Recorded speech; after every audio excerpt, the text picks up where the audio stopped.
Right. All right, hello everybody. Today is January 28th, 2021 in Korea.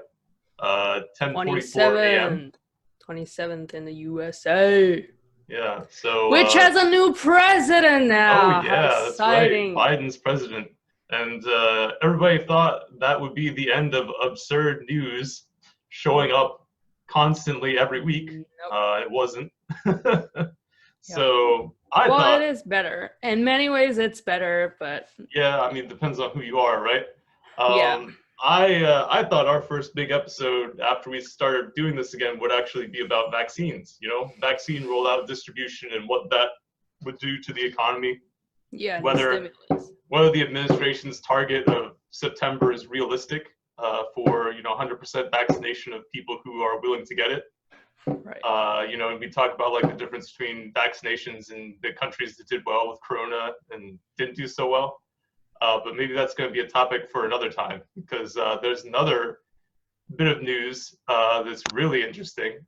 So as of today, GameStop has gone from $50 earlier in the week to soar up to $350. And even a month ago, it wasn't even at $50. It was like $10, $15. And earlier this year, it was like $5, I think, at its lowest. Before I say that, let me actually go check the graph because I actually can't remember. Full disclosure, I bought in at 15, sold my position, and then bought in again when it crashed. So I currently have 7 shares of GameStop. So let me see. Yeah, 7 shares, which are actually worth quite a bit. Yeah, so its low point. Yeah, its low point this year was 2.5. Okay, way lower than I thought. No, 2.15. No. Right. This year, yeah. So this episode is going to be about GameStop. What happened? Why did it happen? What does it mean for the future of investing? And basically, are other sort of meme stocks going to have this same growth? And then also, is the style of bubble going to continue? And obviously, GME is a bubble. So I think why don't we start talking about the history of the GameStop stock? So how much do you know about GameStop, Alvin? The history? Just the company itself. Let's start with the company itself. Oh, I know they're basically like the Radio Shack, but for video games. I am full disclosure. I'm not a gamer, so I've barely ever been into a GameStop, and I have never owned any GameStop stocks. Games, so they would have like figurines, things like that. I think I remember going to going into GameStop very recently, and it was like I'm not sure if I want to talk about this. It was like on a date that wasn't really a date. Oh yeah. and the girl wanted to check out some game that I've never heard of, and I was in there for 5 minutes. Oh yeah. So at least in New York, a lot of the GameStops were kind of starting to fall apart. As far as I know, a lot of GameStop's locations were actually owned by GameStop. They had like a pretty sizable real estate portfolio. Right. Wait. So the store. So they. That's interesting. So they owned a lot of their stores. As far as I know. They own the stores. Oh, that's very interesting. Yeah. Well, so let's back up a bit and talk about like GameStop's business model, basically. So GameStop's business model was that they would buy new games from the producers. They'd sell them. They'd sell the consoles. Then, whenever the user, like the owner of the game, got tired of it, they could bring it in and trade it into GameStop. Sell for like very low price. Actually, you get like $10 to $15 for like a new game, and like less for older ones. And then they would later on resell these used games at a huge markup. So they'd sell like a new game for like $60. They'd sell a used version of a new game for like $45 to $50, like a $10 discount, which is still a discount, Right. But they buy that game at like $10 to $15. So that was where a lot of their profit came from, was basically selling these used games. So as the internet, got more popular for these consoles, it became easier and easier for people to buy games online. And Right. so when that happened, there are no used online games, Right. Like if you have a used game online, well, it's yours forever. You can't sell it. So GameStop has kind of been in decline since the whole used game thing was a significant driver of their profit. Yeah. So the other issue is that malls have been crashing pretty hard, even starting 5 years ago.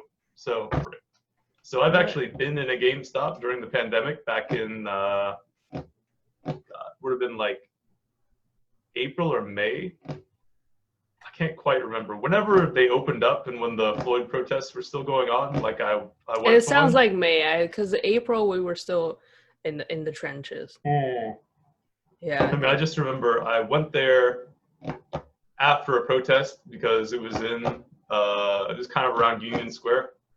Right. And I just kind of walked into the GameStop just because it was there. I was kind of curious. Right.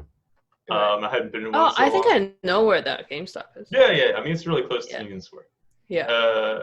And when I would kind of go into GameStops occasionally just to see if they had any deals, but like I don't really own any consoles. I just have an old Wii, so I was looking for stuff for my wife, for Jay. Yeah. Anyway, so. Aw, that's cute. Yeah. I love imagine the two of you just doing that boxing thing. Oh yeah, well playing she tennis. kind of did it on her own most of the time. Yeah.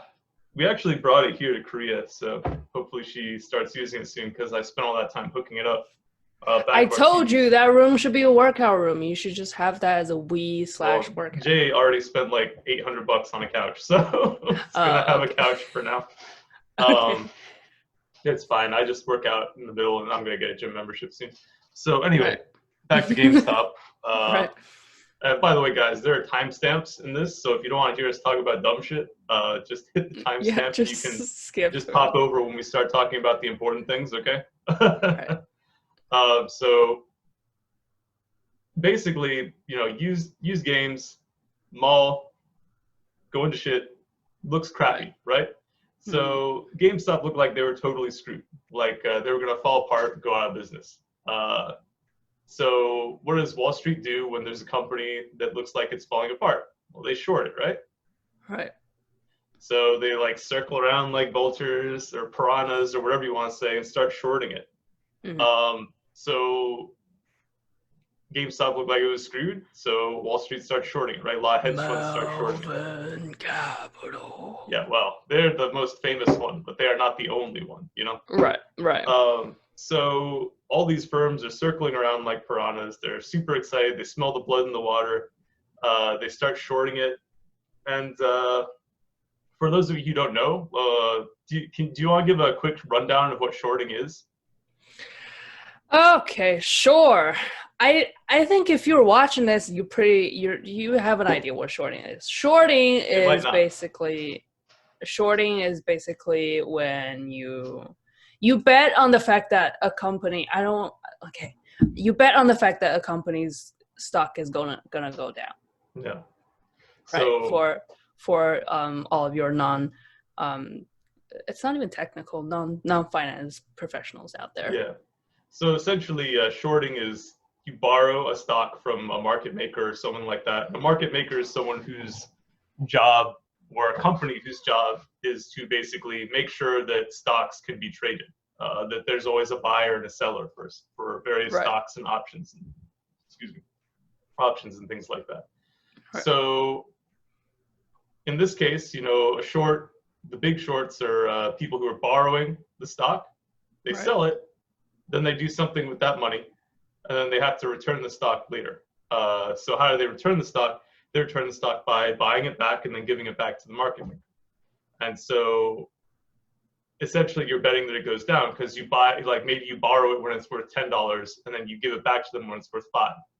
And that $5 you do something else with and it grows, and then you have some kind of profit in addition to the $5 profit you would be making. So in this case, something that happened that hasn't happened in a long time. I mean, I have not been following markets long enough to say for sure if this has never happened before, but I mean, no, it's definitely happened before, but it hasn't been noticed by retail investors before. So basically, large numbers of people shorted this stock. Large numbers of companies shorted this stock. Actually, over 100% of the stock got shorted. So you might be sitting here saying, what? How can you short more than 100% of the float? Sorry. So basically, that means that more people were shorting the stock, or there were more shorts of the stock than there were stocks. Long position, yes. Yeah.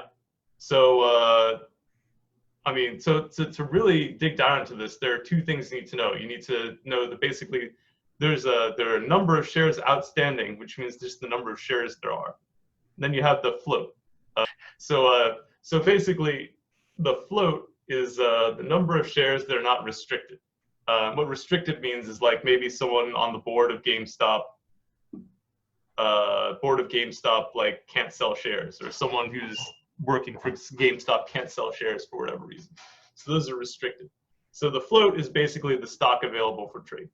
And if you ever look at like a stock profile, you can usually see like the market cap, the shares outstanding, the float, and things like that. Basically, we have these short sellers who typically will pile on whenever a company is falling apart and actually make it harder for this company to recover. So, even if a company has some decent fundamentals, the truth is most companies get run by taking loans constantly, and the inability for companies to receive loans is actually one of the drivers of the financial crisis back in 2008. Corporate paper dried up because the banks had all these non-performing mortgages. So if all of a sudden your access to capital gets dried up because all of a sudden your stock is worth like $2 because a bunch of people shorted it, and the truth is a lot of these short sellers will engage in market manipulation to drive the stock price down after they short it. So we'll talk a little bit more about that market manipulation later. But the most important thing you need to know before we go into how this all started, basically, is that GameStop, its business model, current business model or old business model, whatever you want to call it, was dying or dead, if you will. That business model won't work anymore. So the future business model, who knows what that's going to be. But basically, short sellers were betting that there was no future business model. They were betting that the GameStop was screwed, dead forever. And so that brings us into kind of the beginning of GameStop's rise. So all this kind of starts with a couple of investors, all sorts of investors. There were some retail ones who noticed, and there were definitely some larger investors who noticed that actually, even though GameStop's stock was worth very little, the company itself had a decent amount of cash. And basically, with this cash, they could buy back their shares. Almost all of them, like a significant number of them. Right. So a couple of activist investors and actually some famous investors realized, this stock is super low, but actually they have enough money to continue for a decent period of time. Like they're not in danger of collapsing within the next year or two. This stock is undervalued. So the most famous one who did is actually Michael Burry. You know who he is? I don't know who Michael Burry is now. All right. Have you ever watched, what was the name of that movie? The Big Short, I think it was. Oh, he's the Steve Is it The Big Short? It's not The Big Short. Wrong. Is it The Big Short? Yeah, it's The Big Short. I think so. It's the Big Steve Short, Carell yeah. guy, right? No, actually, it is Christian Bale in The Big Short. That's Michael Burry. Oh, okay. So Steve Carell. He was Steve Carell's friend. Steve Carell was oh no, Christian Bale. Yeah, the smart guy. Yeah. Yeah, the smart guy. Yeah, the surgeon who became a hedge fund manager. Yeah. Right. Anyway, the guy. For some reason, I keep imagining. Yeah, the head of Cyan Capital. Steve Carell was Mark Baum, who is another independent trading firm. But he discovered it, but he wasn't the first one to discover it. It was Michael Burry. Michael Burry was taking huge losses in that movie because he made this discovery very early. And the thing about shorts is that you lose money over time if you short, because you pay a price to borrow that stock. You have some form of interest you're paying.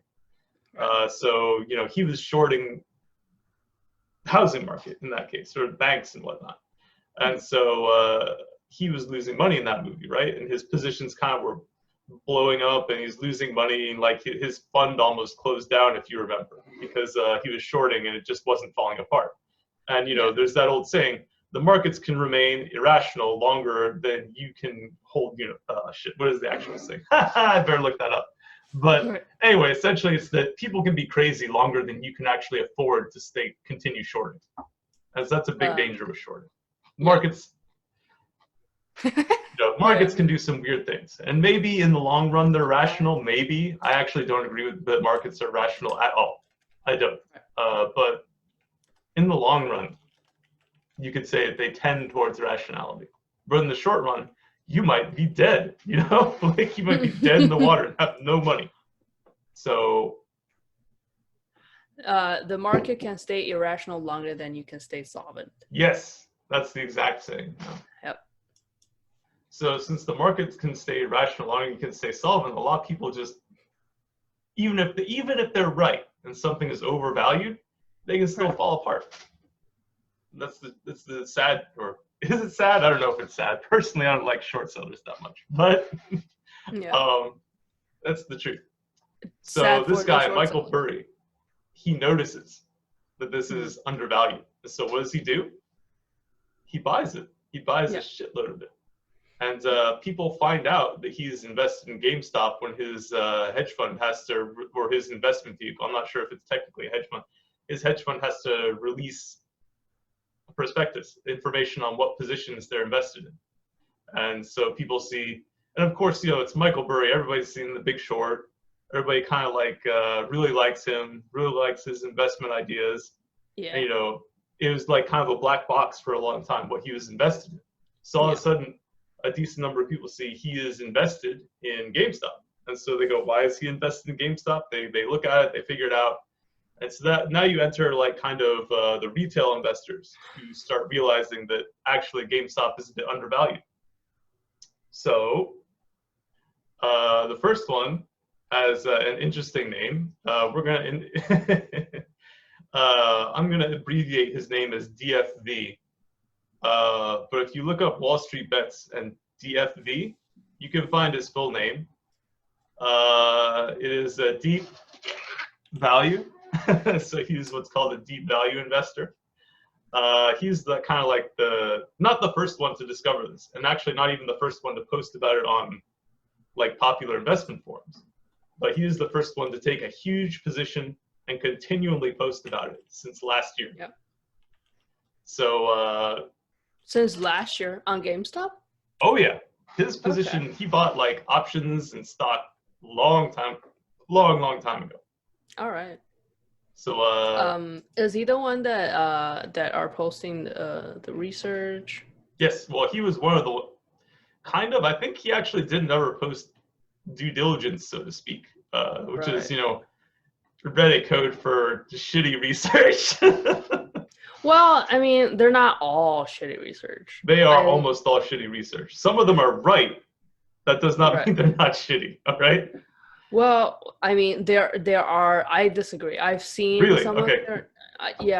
There are. I mean, we could pull it up on the video, but there are stuff on there that's like legit.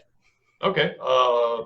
So. But I would agree on like a statistical point of view, like the majority is shitty.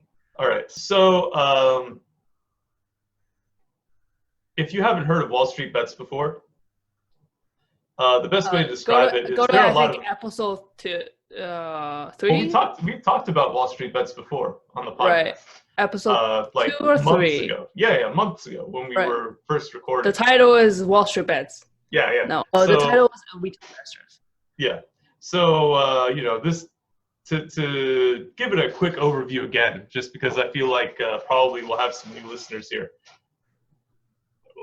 Retail investing has grown during the pandemic for a whole bunch of reasons, you know, and we'll get into those later on when I talk about my thesis about the market at the end of the video. Right. But Michael, for our listener, Michael made a huge deal of his thesis, so I cannot wait. yeah, so essentially, the growth of retail investing, during the pandemic means that people are posting about it, people are writing about it. So every investment-related forum has been blowing up. There are like TikToks on investment, TikToks on options trading, all sorts of things people have been getting into. And the growth of these forums has been insane. So I personally joined Wallstreet Bets like a year ago. So to best describe it, you have various investment forums on Reddit. The most staid, normal, sane investment forum would be stocks, right? Or stocks and investing. Those are pretty chill.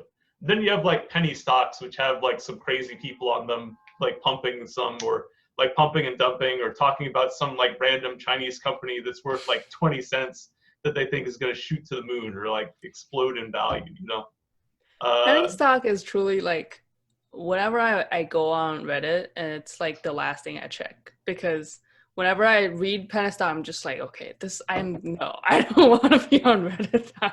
Penny stocks, personally, I don't like penny stocks that much, but it has its place. And there's some, I would say the analysis on there is sometimes very interesting, Okay. Obviously, most of the time it's wrong because otherwise everybody on penny stocks would be a billionaire. But right. In general, it's they're wrong. Yeah. Yeah. So then you have Wallstreet Bets. So Wallstreet Bets has quite a history. And, if someone's curious, I can go really in depth into this history because I enjoy that forum a lot. I would consider myself like a value investor, or at least in the past. Maybe that'll change now, but maybe I'll be a meme investor from now on, since apparently that. But if you're a conservative investor, you still love to see people do crazy things. Like, it's very addictive for me personally. And so I've been following Wallstreet Bets for about a year since I first heard of it. So, the whole forum's gone through like a huge bunch of changes. Like, it's gotten more memey and crazier as time has gone on. And there's a whole lot you can say about it. But basically what it is a bunch of retail investors who have a very high risk tolerance. And again, retail investor just means normal person, not like a big company. So these guys have huge risk tolerance. They had, when I started following it, they had stimulus checks, and they basically threw them in the stock market and did crazy risky things with them. And so, typically their savings would shoot into the sky, then collapse, and then shoot into the sky, collapse. They'd post like pictures of themselves losing hundreds of thousands of dollars or $50,000 or gaining like $1 million and then literally losing it in a week, that kind of thing. And then they post memes about it. My favorites are kind of like the attendees and like wife's boyfriend thing. I don't know if you've seen the wife's boyfriend. What? No. Yeah. So basically on Wallstreet Bets, there's this they have a lot of like coded sayings and stuff like that, just as jokes. And so one of them is essentially that anyone on Wallstreet Bets who makes money or loses a ton of money has been so focused on the stock market that they've been ignoring their wife. And so the wife has a boyfriend. Oh, that's funny. So like whenever they'll talk about like, it kind of evolved from this joke like that they would be getting cheated on because they spend all their time on Wallstreet Bets to this thing where all of a sudden like their wife's boyfriend is like the absolute like coolest alpha male Chad guy, and like there's some loser just playing on financial markets. So like if you ever read the big stuff, it'll be like they'd say stuff like, I have enough money to buy my wife a car and my wife's boyfriend a car. Or like, my wife's boyfriend was wondering why I couldn't give him X and Y and Z and stuff like that. It's one of those things that personally I really like about the forum, just because they're very risk tolerant and also very humble. Like even the guys who make it they don't take themselves too seriously. No. And no one who succeeds is like, I'm a genius. They're like, I'm completely the dumbest person on earth, but I happen to make some money. Now my life is in shambles, even though I have money. Like my wife is cheating on me and stuff like that, but I have money, that kind of stuff. So it's a very fun place to be. So I think I've been seeing some very wholesome content. I actually, people talking about how they're able to treat their sibling's disease, how they're able to pay for their best friend's surgery. yeah, Very, well, very this is like sometimes. yeah, well, this is the motivation of retail traders, right? Yeah. It's they don't have. Well, anyway, I want to get into my thesis later, but let's say that kind of stuff is very related to my thesis about why markets are where they are and why they're probably going to stay that way for at least a year or two. Right. And so, basically, Wall Street Bets is a very interesting place. So a lot of people are following it. A lot of intelligent people are on there. A lot of really dumb people are on there. Before But it's an interesting place. So Right. Before you go to the next topic, would you say that it absolutely, like, the popularity absolutely inflated since the pandemic? oh yeah. Right. I mean, I found out about it because of the pandemic, basically, because I Right. had more time to just kind of sit around and read Reddit, Yeah. So that's how I found out about it. So, Wall Street Bets is an interesting place. So they had started, a lot of people started posting stuff on Reddit about Wall Street, started posting on Wall Street Bets about GameStop. Like maybe this guy, DFV, a year ago started doing that. And this guy really went full on. He was like live streaming pretty often, like 2 hour long live streams. If you want to check out his YouTube, it is Roaring Kitty. So you might expect someone like this to look crazy, but he just basically, honestly, he looks a little bit like Christian Bale in The Big Short. He's just Like pretty his normal looking mannerism. Yeah. Not really. Maybe his mannerisms. I don't know. But he's just a pretty normal guy, Like he's not some crazy weirdo. Like he's just some normal guy sitting in his computer talking about GameStop, basically.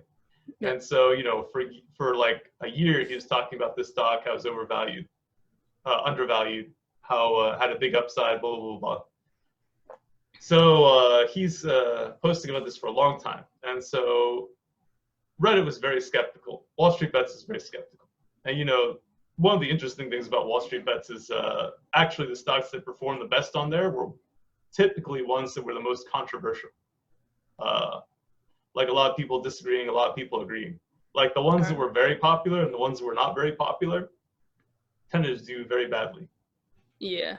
But the ones that did kind of mixed did really well. Yeah, like BlackBerry. I mean, BlackBerry is not that controversial now. I think a lot of people are kind of moving into BlackBerry, AMC, and some other weird stuff as the next big explosion. Just because it's kind of like part of a larger war against shorts, which we'll get into a bit later. But essentially, you've got this undercurrent of maybe GameStop is legit because most people on Reddit have played video games. They know what GameStop is. They went in there as a kid. They have good memories of it. So this is kind of in the back of everybody's mind, And so eventually, this info about Michael Burry comes out. And people start going like, oh, this might be legit. Then, more recently, and this is kind of what really fueled the rise, the head of Chewy's. Do you know what Chewy's is? Yeah, I know.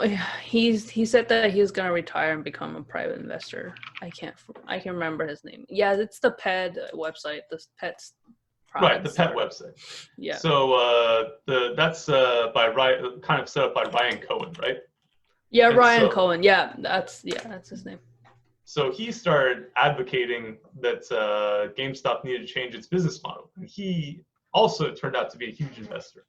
And so what ended up happening, and Chewy's is kind of any big online retailer or something, any kind of like startup that explodes is kind of like a darling on Wall Street Bets because a lot of this is Wall Street Bets ultimately is kind of a populist investing form. That's the best way to describe it. Mm-hmm. Like,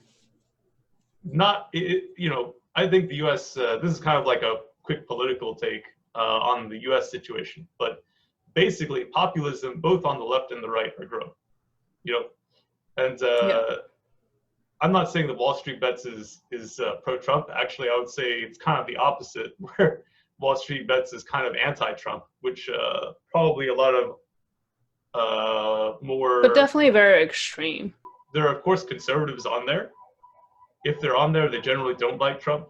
Because, one of the things a lot of newsmans might not realize is that just because the icon for Wall Street Bets is blonde and looks like Trump somehow, it just doesn't mean they like Trump.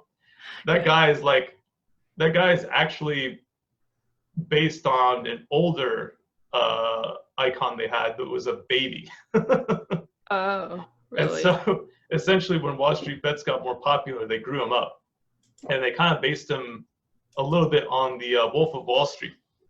So that's not actually Trump. That is Leonardo DiCaprio. Oh, I know that. The hair doesn't look like it. But anyways. I mean, it's a cartoon, and it's based on the baby that was super blonde. Okay. This is kind of like a growth of just populism in the U.S. in general. It's not specifically some Trump movement or something. And you're definitely going to see a lot of news people on CNBC or CNN or something saying this is like some kind of conservative popular movement or something like that. It's not. Right. But it is a populist movement for sure. I have a question. Sure. How did because I was not following, how did Wall Street Bets react to the January 6th incident at the Capitol?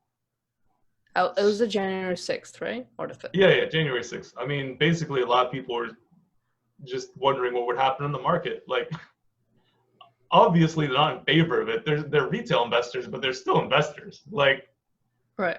Like a coup d'etat in a country, or is not something that's good for markets. Right. So basically, everyone was just like, "Oh boy, let's wait for the presidency." So this kind of chills out. That was kind of the general take. Okay. Like I remember, I posted on there some shit like crapping on the conservatives who were super into this kind of like election canceling shit, and it got a pretty decent number of upvotes in a new thread. So, okay. Like, in general, they were not huge fans. But I have to say, I was not really following Wall Street Bets that closely that week because I was reading about the Capitol riots. Yeah. But anyway. So essentially you have to remember Wall Street Bets is a populist forum, right? So all of a sudden they one of their darlings, Ryan Cohen, becomes the GameStop puts him on the board because he's got this really strong history of online retail, right? He turned this online pet store into a behemoth that got bought by PetSmart and made like a ton of money doing it. So he's one of the GameStop darlings. He's like a darling of them. He gets put on GameStop's board, and all of a sudden everyone's like, whoa, maybe GameStop could make a turnaround. And then they start realizing, wait, GameStop is shorted over 100%. So that's when shit gets real. Like, that's when things get real. So all of a sudden everyone's like, well, I'm going to buy it then. Like, this is the next Tesla or something like this. This is the next big meme stock. Yeah. So they buy it, right? Yep. Then the really in-depth due diligence starts becoming popular. And again, it's not, due diligence is like the Reddit name for research, Essentially, all of a sudden, Reddit realizes, okay, this has actually got an upside. Let's buy it. And as they buy it, it becomes more popular on Wall Street. Wall Street Bets and the various investing forums as like a sane purchase, right? And not necessarily at like $350, but like at, $10, $15, it's kind of sane because it could go up to like 30, 40, 50, something like that. Reasonably. Just because reasonably. Games are not dead. And a lot of people say that discs and stuff like that are over, but personally I don't really agree. There's still collector's editions, there's still all sorts of other stuff GameStop could be selling in addition to games. There's a job. I heard about this guy who is a video game archaeologist. Oh yeah. Yeah. So video games are still very popular. The people who play video games are getting wealthier just because they're getting older. Right, but this is a side note. But why? What are the other hopes you see for like discs other than its collective values? Well, people still have shit internet in a lot of places. Yeah, you're right. You know, like games are still large, and you know, a lot of games do require huge patches. Right. But the game people don't want to download like 60, 70 gigabytes of game when they're on like some shitty DSL in the middle of nowhere, you know? See, I So wouldn't know that at all, but yeah, yeah. like like my old house in Vermont, like I sold a couple years ago, Yeah. or rather my family sold a couple years ago. Yeah. That had like the worst internet ever, you know? It didn't even Yeah. have cable. We had to get satellite for that place. And there are a lot of places like that. Right. You know, those places have like nothing to do. Yeah. So aside from like go outside, right? Yeah. And so people are still buying discs. People are still buying, and you still have to buy consoles themselves. Like the console, you can't download a new console. You still have to buy it, right? Right. And beyond that, there's still the stores themselves, the retail locations.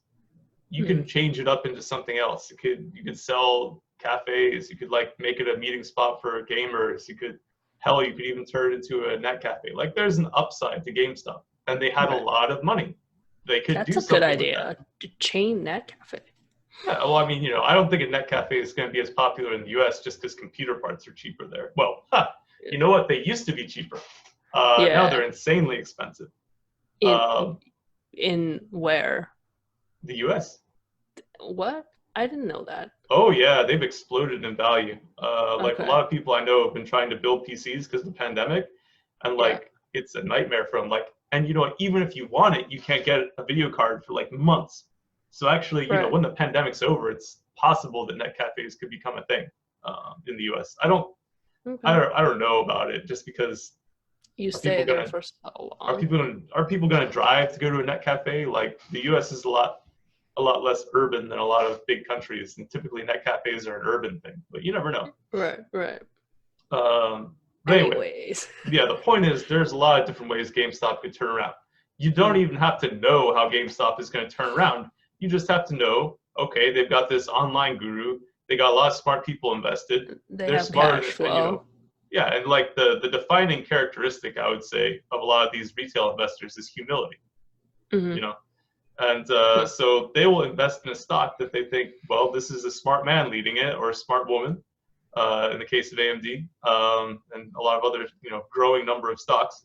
Right. They'll sit there and they'll be like, well, I don't necessarily know where this is going or how they're going to do it, but they have money, they have smart people in the lead. I trust them. I'll invest. In it, right. Yeah. So this is kind of like antithetical to the whole I'm going to understand everything about a country sort of institutional investing, right? So they'll invest in a company not necessarily knowing how it will grow, just that it has a chance to grow. And so that's what's going on with GME. You know, like originally the upside was basically they've got money, they got the capital to do it, they've got the expertise to do it. I think they can turn themselves around somehow. I don't know how, but I think they can do it. And that's kind of where this is coming from, the initial push, right? Right. And it got really popular. Yeah, it got really popular. And as it got more popular, people started realizing, well, there's not just the fundamentals, there's also a large number of people shorting it. Not just the large people are shorting it, it's like we said before, over 100% of people, like over 100% of the stock was being shorted. So what does it mean when over 100% of the stock is being shorted? Eventually, these short sellers have to close their position, which means they have to sell, rather they have to buy back the stock and give it to the person they borrowed it from, or the company they borrowed it from, right? So a short squeeze is something that short sellers really don't want to happen, to put it mildly. Because the thing is, when you short a stock, your potential losses are actually infinite. Yeah. So I actually tried, like, I never shorted a stock in the traditional sense. I bought puts before. Yeah. And, well, it's not exactly the same, but. Yeah, it's not the same, but it's a similar thought process, you know? Yeah. In the sense that you're expecting something to go down, and it has like a specific time it has to go down, or you lose your money. Right. And you know, typically, people who are shorting a stock will, on some level, they'll like buy a call or something, or other methods to just kind of hedge, you know. Right, but in this case, there's no room to hedge. No, there's room to hedge. That's actually part of the reason the stock went up too, is them hedging. All right, so essentially, you got these people shorting it, right? Reddit realizes that a lot of people are shorting it. Not just a lot, too many people are shorting it. Almost to the extent that some of these shorts are basically naked shorts, which probably should be illegal. So they're shorting it, right? They short it kind of hardcore. Reddit realizes they're shorting it. They realize there's a potential for what's called a short squeeze. So what's a short squeeze? All right, so essentially, Reddit realizes these guys are shorting, right? They're shorting hardcore, almost too many shorts. You know, essentially, they're almost like naked shorts now. So what they end up doing is they realize, oh my God, there could be a short squeeze. Like someone points this out, and this was never the original thesis behind GameStop. Like the stock. Originally, Reddit was like, well, this could go somewhere. Now they're realizing this could be a short, like this could be like a short squeeze. That's when the dollar signs appear in some people's eyes, and they start really posting about buying GameStop. And so what is a short squeeze? A short squeeze is basically when there is no stock available for short sellers to close their positions. So because over 100% of the stock was being shorted, that meant there was a very strong possibility that a significant number of short sellers would not be able to close their positions at a reasonable value. So what does that mean? That means they have to pay whatever value it's being sold at. And so if a significant number of people are holding the stock, this is going to drive the stock price into the stratosphere. So obviously already it's at 350. There was a famous case back in like 2008, I think it was, of VW, where for a while it was like the most valuable stock on the market. It went, VW, like Volkswagen, it went to something like $5,000 a share. And so that is essentially what they are hoping is going to happen with GameStop.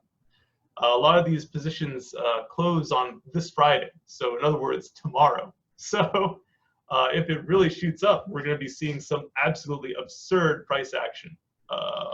This will probably get uploaded Friday morning in the US. So we might see some insane price action tonight and through the weekend and into Monday. Or potentially just on Friday. Like, who knows? Like, this is such a chaotic situation. We just don't know what's going to happen. So this short squeeze thesis becomes prominent on Reddit.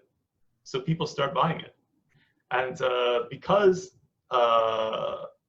you can upvote sane or intelligent intelligent due diligence, right? People, it becomes a self-perpetuating feedback loop. So all these retail investors start going, oh my God, like this is amazing. This could be free money.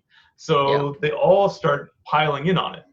They start watching this guy, DFV's research videos. They realize not only is it a short squeeze, there's an upside too. So my losses are limited if I run in, come in at $20 or something like that. This starts pushing the stock up. Other people who aren't big investors start seeing it, and it becomes essentially a self-perpetuating feedback loop, where just the fact that it's rising makes people look into it, and they see this stuff. They see all these different cases for short squeeze, and it starts rising. So what happened over the past week, I personally don't think is actually the real short squeeze. This is actually what's called a gamma squeeze. So a gamma squeeze is a little less known, but essentially that's when these guys who are short selling are hedging their bets by buying calls. And so I've talked about this a little bit briefly before, but when you buy a call, that actually forces the price of a stock up. And you only need like 10,000 people buying one call contract each to force the stock of the price up, the price of a stock up, like significantly. So all these guys are buying calls, because that's what you do on Wall Street bets. You do the most risky thing possible. So they all buy calls, and that starts sending the stock price higher. People are like value investors, and people who are like more conservative are just buying the stock itself, and it just starts exploding in value. Everyone starts wanting to get on the trade because this is essentially a populist forum, and you get this insane bubble that's formed, right? So over the past week, people who weren't even, the way Reddit works is that if a thread gets popular enough, it goes to the front page. And like typically the stuff that would go to the front page on Wall Street Bets was like some really hilarious meme, you know, just something that's really funny. Yeah. And so what ends up happening is all of a sudden information on GameStop is on the front page. Mm-hmm. You know, Reddit is actually one of the most popular forums on the internet. The only like significant social networking sites they're behind are basically, you know, Facebook and YouTube. So this is a huge reach. And so these guys also all have parents, they all have, you know, sources of money, student loans, whatever. All of a sudden, all these psychos are piling their money in. So it just starts exploding. You know, retail investors now like 20% of the market. And if these guys are all buying calls, it's going to force the price of the stock up. So all of a sudden, you know, this week is when it really hit the kind of point of no return, where it just starts feeding in on itself and exploding in value. Right. So now you've got this stock that's blown up, just absolutely exploded. Everyone's excited about it. And, you know, it's a bubble. It's definitely a bubble. Like, there's no way GameStop is worth more than, you know, $120. Like, that's the absolute max. Maybe 200 if you're, like, amazingly bullish on their ability to just, like, start fighting with, like, Epic Games and you know, Steam and other online stores. But that would require them to go into the PC games market, which they've basically never done. Like, they've been out of the PC games market since 2000 or something like that. You know, whenever Steam became prominent. Mm-hmm. So, you know, all of a sudden, this is a self-perpetuating loop, right? So what happens when it becomes that popular on Reddit, all of a sudden, this shit starts flowing into news sites. So, you know, we can like start putting up some information on that. But, you know, at this point, you know, early in the week, GameStop's at like $50, $60. Then it explodes. It explodes in after hours trading. And, you know, after hours trading tends to be even more volatile and weird just because there's less stuff available, less stock available. So it explodes up to $150 from like goes up 200% in a day. Right. Like on Monday, I actually sold this stock that I bought at like $10 or $15 for like $100-something, right? And then I bought back in when it crashed that day later. So, you know, one of the interesting things about this whole situation is that because all these retail investors are suddenly in on the stock, they can kind of not coordinate per se, but they can start talking about what to do. And so these guys who are most bullish on the idea of there being a short squeeze start telling people about that they need to hold the stock. Now, what like the traditional like heroes of Wall Street bets are these people who make these insane risky plays, right? Yeah. And when they do it, they will basically they'll hold on to it even when it like crashes to zero, you know. And so a lot of times that just generates you huge losses. But they'll basically have these two types of people. They'll like call it diamond hands and paper hands. Paper hands is like anything will fall through your hands, like when it gets heavy, when it gets when it goes down in value, right? Yeah, yeah. So diamond hands are like you hold it, it'll never drop from your hands because your hands are made of diamonds, right? This is like the big meme. And so all of a sudden you got all these guys who are like, yo, if we're gonna make an actual short squeeze, we have to have diamond hands. And so, you know, they start saying it's gonna rocket to the moon, it's gonna fly us to the moon, the value's gonna go to the moon, have diamond hands, rocket emojis everywhere. I'm looking at like a post 3 hours ago that got like 46 plus K upvotes, I think. It's telling holders to hold past $1,000. Yeah. I mean these people have seen, well, look, it's actually not completely insane. I don't think it's gonna go that well. You know, maybe I'm gonna look really stupid in like a day or two. But I don't think it's gonna go that high, just because actually. At least you'll become a meme. Just I don't think so.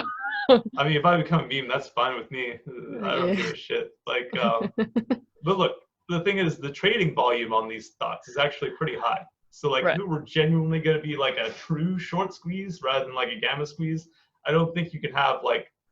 I mean, the trading volume is higher than the number of shares outstanding. It's like yesterday it was like 120 million trades and like or day before yesterday, it was like 120 million trades and like 40 million shares outstanding. And I mean, that's going to continue. Right. But here's the thing. Wall Street Bets is an English forum. What? Right? Wall Street Bets is an English forum. And you know, who is it that really loves getting in on free money? Literally everybody. So over the past day or two, now this information on GameStop has spread to other countries and to other languages. So the German Wall Street Bets forum is actually talking. This is a German Wall Street Bets forum, by the way. Oh, you meant it's in English. I thought you. No, it's in English, right? All this information on GameStop. All these guys are English, right? So the only people who could invest in this or who knew about investing in it were speaking English. Speaking people, right? Right. So now all of a sudden that's so dumb. I thought you were talking about that it's a British person. No. I thought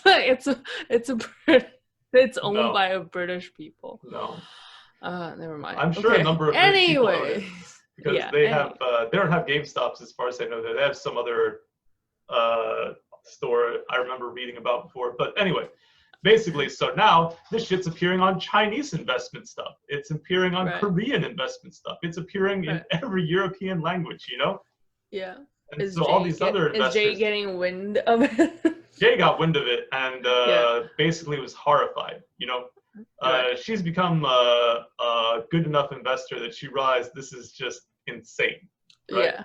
And again, one of the big characteristics of retail investors is humility. And nowadays, and so I'm actually kind of proud of her that she didn't like jump in at like 300 or something because she's like, this doesn't make any sense.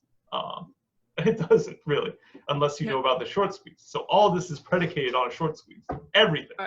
Right. So you know, there's some. I was actually reading some Chinese investment forum just because someone linked it to me, and like there were people on that forum, like people who are like respected on that forum, talking about how that was going to go to like 3,000 or more.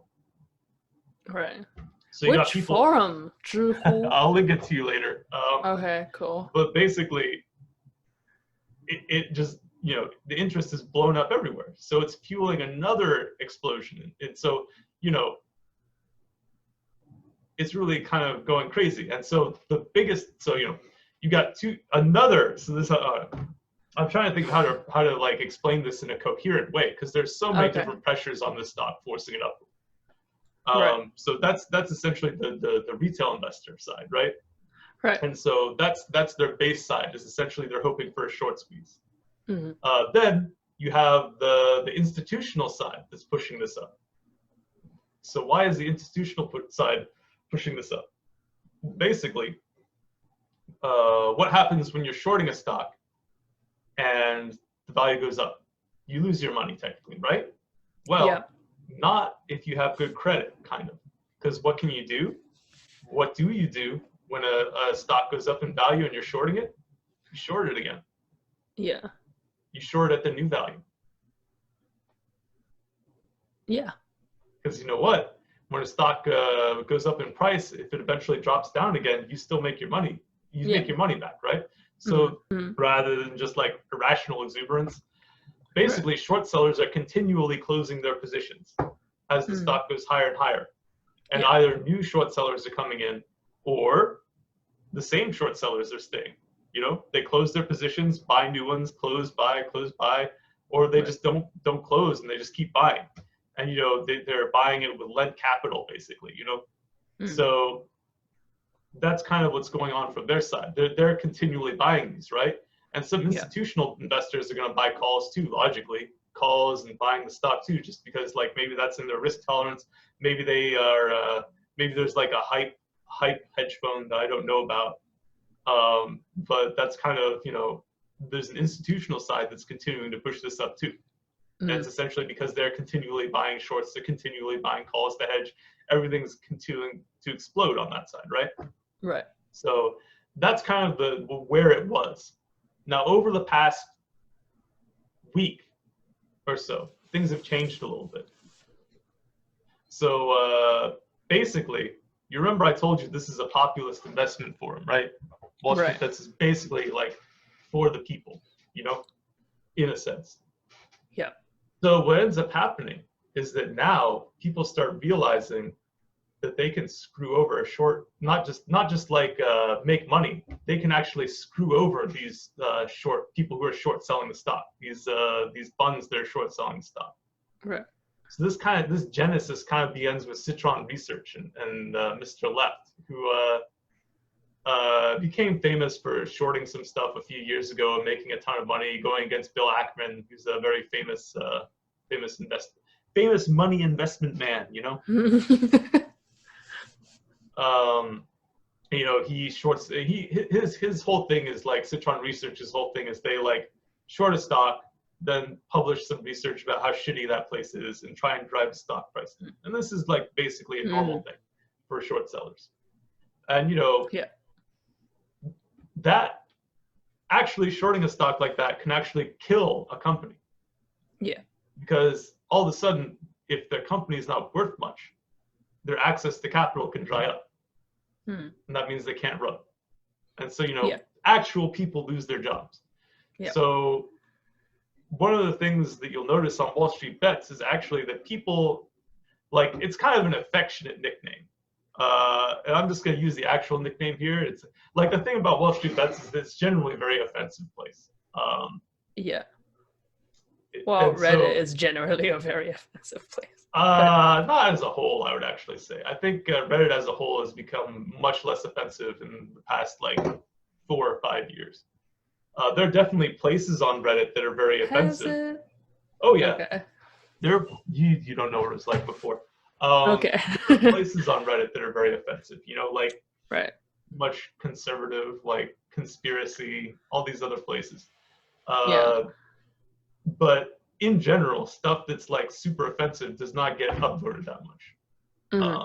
You know, and so Wall Street Bets is offensive, but it's not like they don't mean anything by it, so to speak. It's kind of weird to say. So, you know, the term for people who believe the economy going down was always gay bears, because like most people were they were bullish, right? Right. And so the bears were always people who were like shitting on their parade. So they're like using like gay and the like infantile. And bears. I'm surprised that you know what bear is, but. No, in this case. You don't know what bear is? No, in this case, bear. All right, well, you can tell us. I mean, you are definitely, definitely more familiar with LGBT culture than I am. But bears is like the kind of gay man who's like kind of a big gay man that has beards. Okay. Yeah, so they look like human bears. Right? Oh, yeah? Well, that's probably, you're right, that's probably where it comes from. I think it's a pun on, you know, the double. The bulls and bears, meaning. The double meaning, and the bulls and bears. That's interesting. I actually never made that connection. That must be why they call them the gay bears. All right, that's interesting.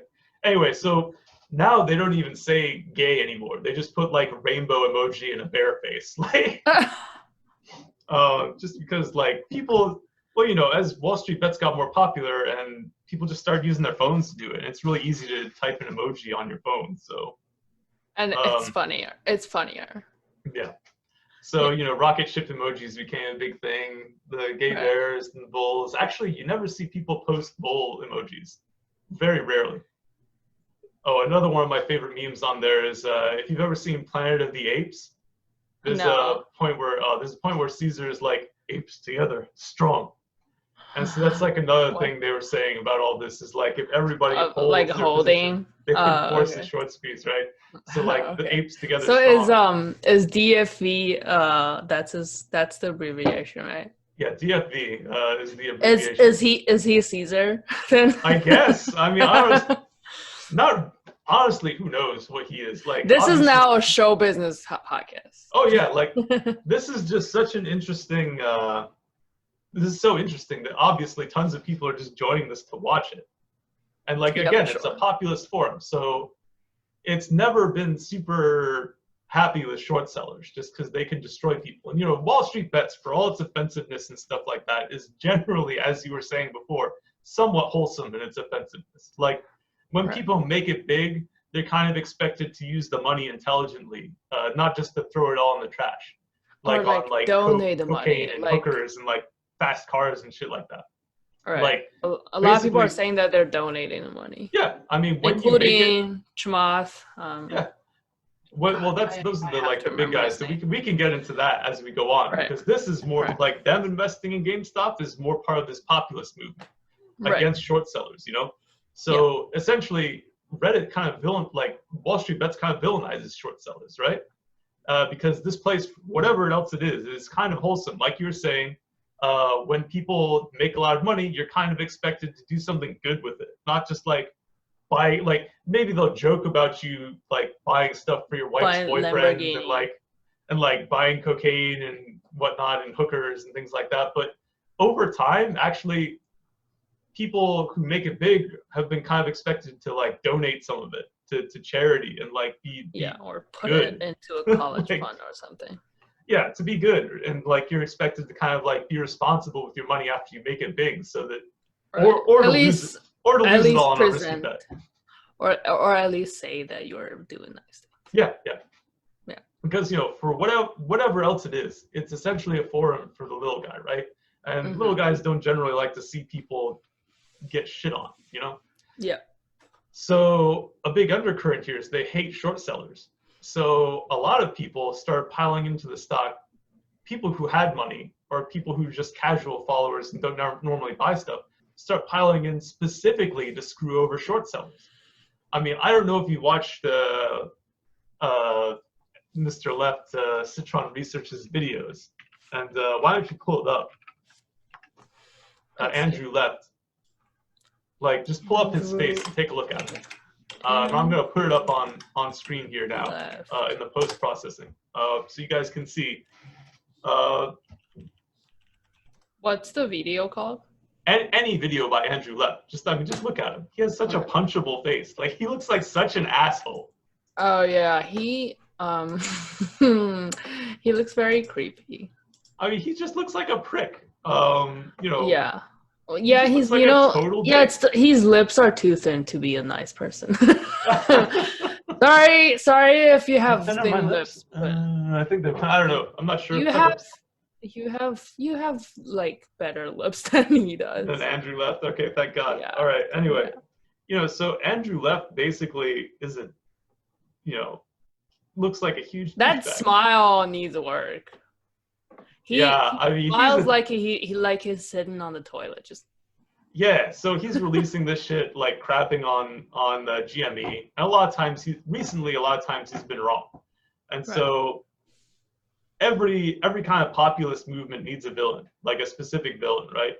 And so the big villain here kind of becomes Andrew Left, and he looks like a villain. Like, what else can you say about him? He looks like a villain. So. You don't even have to cast him. So this starts growing this huge populist movement on Reddit. Right. So now people aren't just invested in this stock for money. People are starting to invest in it emotionally. So, all this, like, populism is not restricted to the right, in the US. So now all these moderates, if I had to characterize Wall Street Bets, they are moderates in general. Right. And in fact, the vast majority of people in the U.S. are moderate. Moderate liberals or moderate just in general, centrist? Centrist. Okay. Centrist. Right. Okay. So even if they voted for Trump, maybe they didn't like him. That kind of thing. Or if they voted for the Democrats, maybe they aren't like they're like either the cool Republicans or. Yeah. And like one of the things you have to remember also about the whole political situation in the U.S. is that. Who's the most popular most popular political figure with Trump supporters after Trump? Bernie Sanders. Oh, yeah. Yeah. Bernie Sanders, someone who politically is diametrically opposed to Trump on every single issue. Yeah. Like, damn near every issue. Yeah. So, this is just populism at its core. It's just people who are sick of being crapped on by rich people, Right. And so they start piling into this whole situation. They start, championing this underdog stock that they have fond childhood memories of. So now you got this additional pressure going on and this like absolutely insane rage against short sellers that's also propelling the stock upward.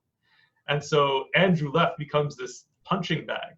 Everyone, so now you've got people who are simultaneously wanting to make money and fuck over people like Andrew Left. So, you know, this kind of gradually expands to Melvin Capital, and now is starting to expand to Citadel, who is a market maker who gave money to Melvin Capital, which was another big shorter of GameStop. Oh, what's point 0.72 is also another market maker that is bailing out Melvin. Yeah. Yeah. And you know, so this is something that I think a lot of hardcore, high-level, you know, bank analysts don't understand, is like how much hatred there is against, like, at them.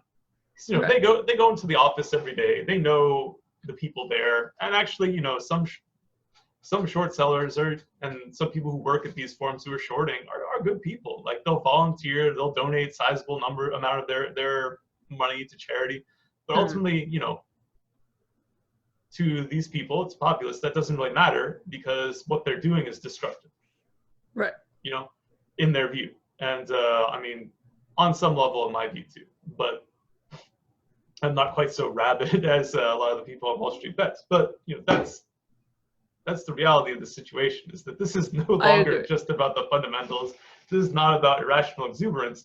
This is also about hatred. I agree, but I also think that there needs to be a system in place where your normal people, your citizens private citizens don't have to the investing barrier isn't so large where it's you need a French Revolution like this to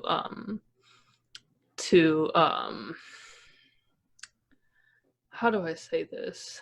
Wait, I need to. Do you get my point? Yeah. I'm trying to phrase this delicately. Well, you don't have to. I mean, like, honestly, no one's expecting us to be that politically correct on this podcast. Like, particularly, this is not gonna be. I don't think this is gonna be watched by rich people. But here's the thing, like really rich people. But here's the thing. Right. You are absolutely right to call it the French Revolution, because actually, you are not the only person to call it that too. Of all people, Scaramucci, if you remember him. What? I can't remember what his specific position was in the Trump administration, but he's like a butt of a whole bunch of political jokes, because he was like in the Trump admin for like 2 weeks. Oh, Scaramucci. Oh. He was the director of communications. That's right. He's the director of communications. He was giving the press conferences for 2 weeks, and then he got fired. And then he became like a huge Trump critic after that. And like a lot of people started referring to the length of someone's tenure in one of Trump's cabinet positions as mooches, like for his last name. So like he lasted 10 mooches or something like that, which would be like 20 weeks or something. So anyway, his tweet that gained some big traction was he called this the French Revolution of finance. Yeah, I'm so glad that I am using the same word. Yeah. Well, Scaramucci. You're not the only. Yeah. Well, I mean, it's not 100% wrong. I'm flattered. Well, look, he's tuned into populism. He worked for this guy Trump, who happened to be a populist. You may have heard of him. And this is definitely a populist movement. A lot of these people just want to stick it to the rich. They don't care if they lose their money. They just want to screw over some hedge funds run by assholes, basically. Or who they think are assholes. I've never met these guys. Maybe they're like super nice. I don't know. But so typically these short sellers would be destroying companies and leaving retail investors holding the bag. Now, for the first time in a long time, it's retail investors who are screwing over these large companies. Yeah, and so it's not even just it's just about what's been happening since the pandemic. Like, since when you think about 2008, 2009, you have like big banks that gets bailed out, but you have like these private citizens that will lose their basically entire life. And everyone's been thinking about why this is for a long time. And to be able to do this, it's like you said, I mean, in many degrees, it's destructive, but it's like you said again, it's a populist movement. No, you could actually call this. I'm coining this phrase now. The Bankrupt Wall Street movement. The Bankrupt Wall Street movement. Yeah, Like the it's Occupy like Wall Street movement. Now it's the Bankrupt Wall Street movement. yeah, it's the insider Occupy Wall Street movement. Yeah, Yeah, Bankrupt. eat them alive. I like that. Yeah, I like eat that. them alive. Yeah.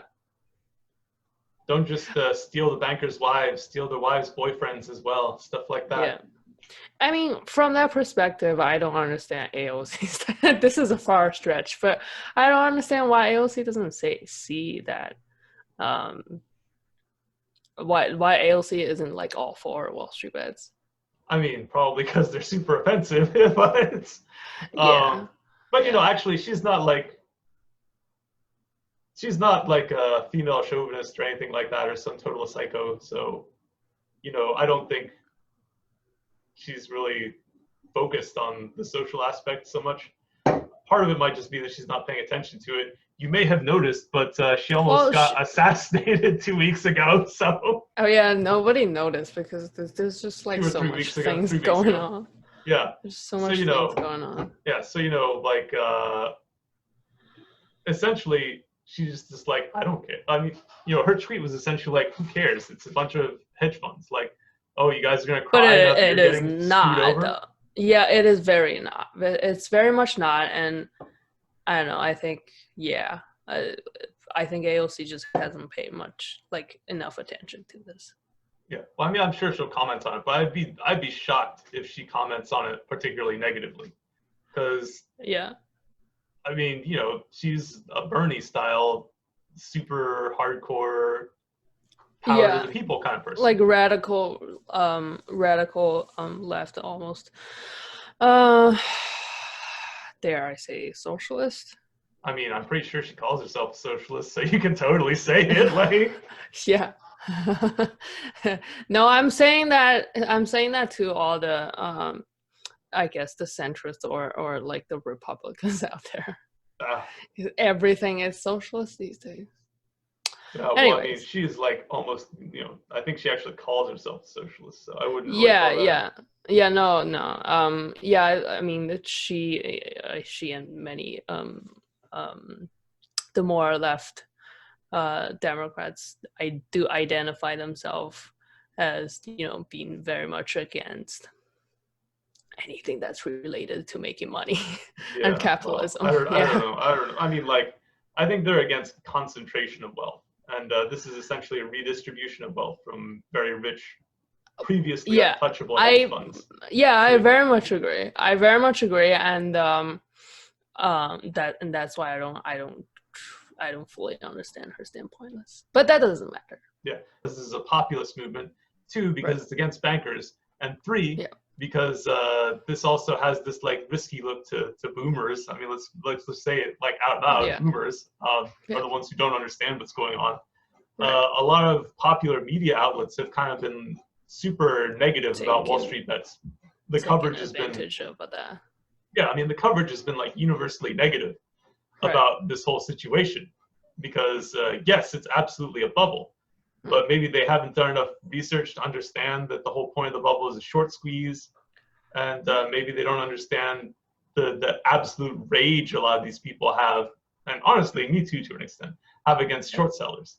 Yeah, and especially with the precedent of what was happening like last year on Wall Street bets, I think people just assume that it's like what do they call pump and dump action again. Yeah. The whole point of Wall Street bets is like this diamond hand stuff. You can't dump it's not pump and dump if you never dump. Like if you never sell, it's not a pump and dump. It's just a pump, you know? So, you know, this is a huge factor driving it. Now I think we're in this like this situation where the stock is being driven no longer by the short squeeze. Like this is now about anger at rich people. Right. Anger at institutional bankers. Yeah. And irrational exuberance. Like people are just getting in because, they heard it's going to hit 5,000. They don't really understand the short squeeze. They're just buying in and selling out early, you know? Yeah. Making profit rationally is. Yeah. I mean, they're taking profits early. And, you know, there are definitely going to be some people who are left holding bags. Like there's still people buying in at 300, which personally, if you're watching this, I would not recommend, because honestly, we do not know what's going to happen with this stuff. I think it was sane to buy in up to around 100, just because obviously it was going to grow to at least 200. But at this point, I can't personally recommend anyone buy in. It's like casino now. Like, who knows what's going to happen? Nobody knows. Anyone who says they know what's going to happen is lying to you, or has access to like proprietary information on these short sellers and what their plans are. But even then, the thing is, because this is this populist movement, we have to cover the pressure that short sellers are putting on the stock. They're doing short attacks, essentially, where they sell a lot of stock all at once after borrowing again, things like that, to try and drive the price down. Not just that, they're like releasing media articles. Like you saw Melvin Capital claim to some CNBC guy that they closed their position yesterday, and that caused another crash in the stock price briefly. And I don't think it's true. Or if it is true, they closed their position and then bought in again. So there's essentially like a almost coordinated media attack, because ultimately the media, the mass media in this country, is the establishment. Like whether it's a liberal media, conservative media, it doesn't matter. It's the establishment. And so anything that makes things unstable is going to be viewed negatively. And so CNBC in particular has been like super down on Wall Street Bets, and like the only guy who kind of supported Wall Street Bets is Kramer. Do you know who he is? Kramer, he was this amazingly show? What? Jim Cramer. So Jim Cramer is this like former hedge fund manager who got like banned from owning securities, but like he's like super famous investment guy basically for boomers. Oh, the guy CNBC. On Mad Money? Yeah. Yes, the one like hitting bullhorns and shit like that. Okay. So he's like very popular. He is kind of insane. He was basically the only person on CNBC that was like kind of positive for Wall Street Bets. Yeah. And like he's not there anymore because I guess he's he's had some medical trouble. Nope. Well, he's had some medical trouble like the past day or two. I mean, maybe reading about this gave him a stroke. Now I don't feel know, bad. But now I feel bad. I mean, who knows? Like, he's only 65. I don't think he's gonna die or anything. But he's. But he like, I guess Wall Street Bets literally gave him a stroke. I like, who knows? Like, he was the only one on this channel that was kind of supporting it. So now CNBC, like, mass media coverage is almost entirely negative, and you have shit like, there are people who understand, like on say CNN, that actually recently published an opinion piece. And I'll bring that up here on screen now. He's essentially. I mean, CNN is, in almost every major outlet is kind of very negative about this whole situation. And why not? They're part of the institutions, right? And they're getting fed information by institutions. Yeah. So they're essentially very, very, not just bearish on the stock, but negative about this whole bubble, right? This whole short squeeze influence bubble that's appeared. And their takes are almost entirely negative. And that's kind of one of the reasons I really wanted to do this video today. When I have not like slept much because I was so excited reading this shit and watching the giant jumps and falls in the price last night. Because I live in Seoul, guys. For those of you who don't know, I live in Seoul, Korea. So I was markets are open from like 10 to like 5 a.m. here. So I was up until like 5 watching this stuff. Just not because I have a heavy position in it, but just because honestly, so exciting. Like if you're just getting into investing now, this is like a once in a decade occurrence. Like investing is normally not this exciting. Like, but institutional investors are down on this kind of thing. They don't like it. They're losing money, even if it's not them. They don't like to watch their compatriots get demolished. Which is what's happening to these short sellers. So, there's just this downward pressure from them, and they're using their media reach to push this downward pressure. But obviously, I have to be careful with my words because like I've been like kind of getting the Wall Street bets vocabulary ingrained in my head. I've been reading it so much. The thing you gotta watch out with is that like the people on Wall Street bets don't care. They like it's like that meme, that Arthur meme. I'll find it and pull it up. I'll find it and pull it up here. But basically, it's that Arthur meme. You know, this sign can't stop me because I can't read. You know. Oh, the clench fist thing. No. It's like this sign when Arthur's sister's like gonna go into his bedroom that says "Keep out," and she's like, "That sign can't stop me because I can't read." Like, no, I see. Yeah. So it's like that, or like the other one where it's like, if those children could read, they would be very angry at what you're saying. That kind of thing. So you know, the retail investors just don't care.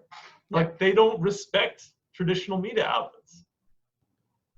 They just don't, because a lot of these retail investors are young.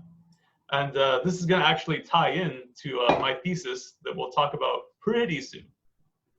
But, you know, these are younger people who don't really have respect for traditional media outlets because, let's be honest, traditional media outlets have failed America. Yes. Yes, they have. Yeah, they've totally failed America. I mean, realistically, every single one has failed America. Absolutely. So, you know, no one has respect for them anymore. Like even the big ones who are traditionally respect-worthy, like New York Times and Wall Street Journal, and Washington Post, people still don't respect, you know? Right. That's just the reality of it, you know? And like these guys definitely, and like they don't have, all these like websites have subscription gates now too, right? It's like, you know, maybe I read Wall Street Journal and New York Times and WAPO and like, you know, Financial Times, but none of them do. Yeah. And like even Bloomberg has like a lot of paid news now. So yeah, I mean, most of it's paid. I think you get like one free article a month. Yeah. So, you know, young people don't normally pay for that stuff. So, yeah, you know, all this stuff is working together.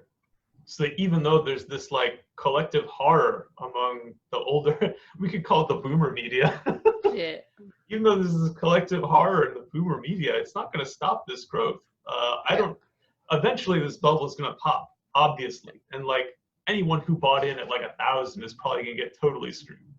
But it's not even that this sign can't stop me because I can't read. It's that they're like facing the wall and the sign is like all the way over there. Oh yeah, and they just choose to like not even look at it. Yeah, I mean they just don't care. It's irrelevant to them. Yeah. Again, so you know this stock is driven it's not about fundamentals. It's not just about irrational exuberance. Like there's actual thought involved. And you know, look, here's the thing. If investment was hard, investors couldn't do it. Like that's like the big institutions couldn't do it. Because you know what? The young people at those at firms are brilliant. Like there's no other way to put it. Everybody at these large firms under like 30 is brilliant. But the problem is they get complacent. They start to realize the way that these things work is essentially with contacts. They can do things that don't make sense. They can do things involving market manipulation. So this is kind of like a hot take. And I guess I'm never going to get hired at a bank after this. But essentially, almost everybody over like 40 at a bank has no idea what the hell they're doing. Anyone who did became like an independent consultant. Like they just get complacent. They get their money, they get complacent, they do whatever the hell they want. And, you know, they vastly underestimate retail investors. And, you know, we're in the middle of a pandemic. There's more information available than has ever been available before in the history of humanity. And if investment was like even if investment's super hard, if it looks amazing, people are going to read about it and learn about it, you know? Like, I mean, you know, how complex are video games these days? Insanely complex. Like you look at some games like super popular games like Warframe or Path of Exile or even Fortnite to an extent. like, or I've League of heard of those. Legends, any kind of MOBA. Oh, okay. These games are insanely complex. Like, Right. there's so much information you have to not just memorize, but analyze and things like that. And Every use single like one of these, simultaneously. yeah, and that's what young people do. Every single person who does that is absolutely capable of understanding the stock market. All right. Absolutely. And there's enough information for them to do it. Yeah. Like, this is not the past where, you know, this was some guarded secret that only the chosen could find.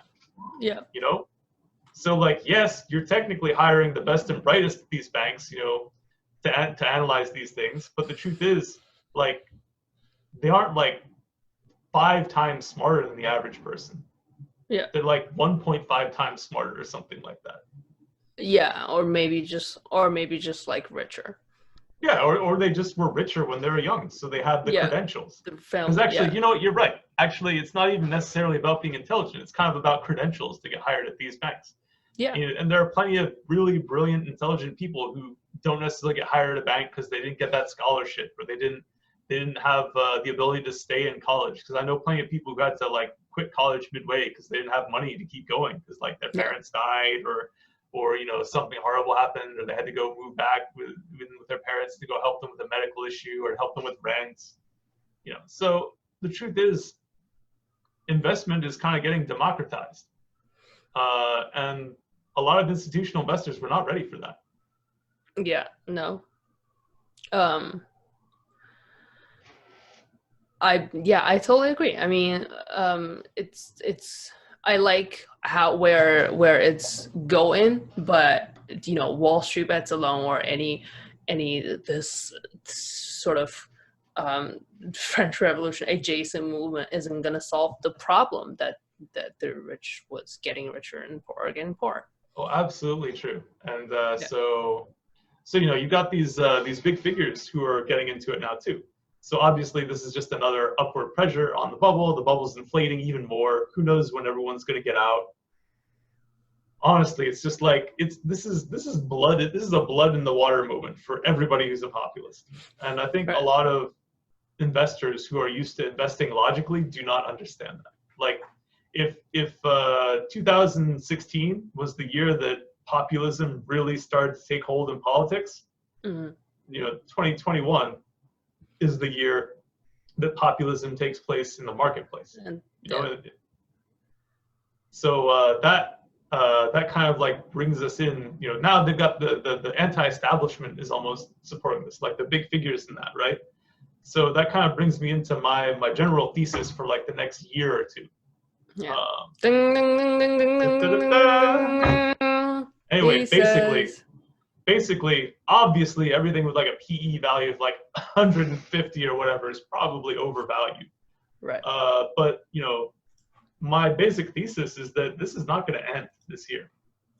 There's not going to be some like, I mean, I shouldn't say that, because there is a possibility that the whole market could crash when everyone sells GameStop all at once. But since that's actually been like killing brokerages left and right, like these places are. Oh, I don't know if you heard, but like there's so much trading going on from new investors that actually like online brokerages are crashing, you know? Yeah. Yeah, I think so. I think I've heard. Like it's popped up on my notification. Yeah. Yeah, from like Yahoo Finance. Yeah, you know, like they've had to stop trading on GameStop multiple times due to volatility. Right. You know, like 5 times a day, you know, it's insane. It doesn't happen. So, you know, should I talk about my thesis first or what I think is going to happen with GameStop? I mean, let's start the thesis first. All right. So first, my thesis is that whether or not GameStop ends up, you know, making money for a bunch of poor people or whatever, it's not the end. It's going to continue. You know, this kind of irrational sudden explosion in value, not as crazy as GameStop, but this is going to continue. Right. Like, and why is it going to continue? For how long? At least a year or two. At least until the pandemic's over. Probably, but honestly, so fairly short term. Well, here's the thing. I can only say I'm very confident that it will continue for Right. at least a year. But the thing is, then Right. when the pandemic ends, there's actual upside to a lot of companies as they start to grow again. Uh-huh. So basically, my main thesis. Let me get that out of the way first, because then we can like more coherently talk about this. Right. Yeah. And so here in the U.S., traditionally, people's equity was in their home, right? Mhm. Yeah. Who under like 30 or 40 has money for a house? Yeah. Nobody. Yeah. Like, almost nobody. Who's buying homes right now? It's older people buying second properties, investors, things like that. It's not like some young family of two buying a home in like these hot property markets, because they can't afford it. Like, how many families own property in San Francisco or New York? Right. Almost nobody. Yeah. So so the money has to go somewhere, right? Right. So we're in the middle of this huge pandemic, right? Yeah. So typically you'd say young people are irresponsible with their money or whatever, right? And they're like buying avocado toast or whatever. But because of the pandemic, they can't buy their avocado toast, these stupid fucking boomer. So the money's got to go somewhere. So people are just sitting there with their money or with their no money, just kind of sitting there like, what am I going to do? Like, what do I do? Everybody wants to be able to retire. Like, the pandemic has made everybody concerned about the future. Like, all young people now are concerned about the future. Maybe like 10, 15 years ago, you could say young people didn't care about the future. But since 2008, that's not true. And I would actually argue that the young people think about the future more than old people in the US. You mean currently? Yeah. Yeah. In terms of financials and what else? The personal financials, like Stability. environment, everything. Right. They also have way more access to information than their parents when they were at that age. Yeah. And so this information access, this media savviness, and this general understanding that they're going to be here for a long time. So traditionally we'd be thinking of young people as like short-term focused, but actually now young people are long-term focused. Older people are the ones that don't care about the long-term. Uh-huh. So like actually young people are the ones that care more about investing. Right. Because they have to do something to secure their future. And when you say young people, are you talking about like under all the 30? Way from under 30. So all the way under from 30, like, under 40. Millennials to millennials, what's the new generation called? Gen Z. Gen Z, yeah. Gen Millennials and X? Gen Z. Gen X I'm is Gen like X. maybe Gen X to an extent, but not so much Gen Gen Z is the TikTok. It's people who are younger than me, right? I guess. I honestly don't know. I think so. I don't know. Anyway. But let's just say Gen Z and millennials, So Gen Z and millennials, they care about the future. And this is like a big change. And I think a lot of older people haven't really internalized this yet, is how future focused so many young people are. Like they're future focused, but they have not been able to do anything for their future.